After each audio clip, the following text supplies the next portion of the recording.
pha te kan ni vangi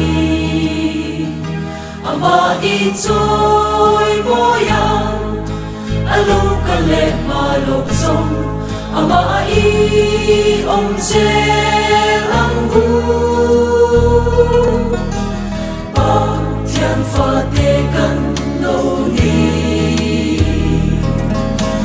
Krista anga din kan ni alo kale ni a mel kan mu kun na chuan an quy kan le to a o tu na long kala chim chi I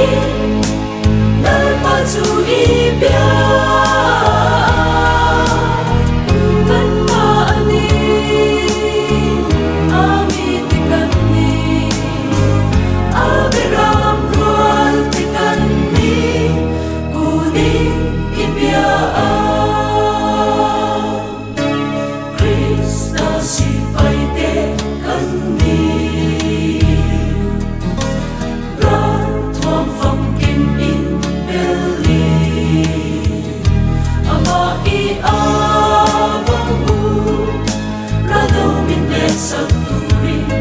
dunia chuan aman min shuaya o tu na long kala chim chi I nal pa chu I bia kan ma ani ami te kan ni abiram rual te kan ni o tu na long kala chim chi I nal pa chu I bia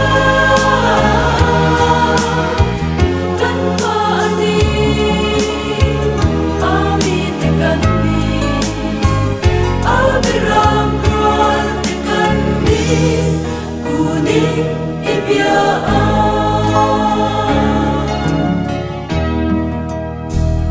Ikunang min siam tu lal ber ma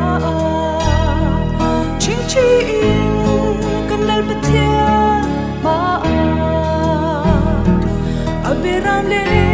atlante kan ni adur tak te chu lal paring tu te kan ni kan in tan siam na ya zena ka be zeli tina la lu kum kanta kan ma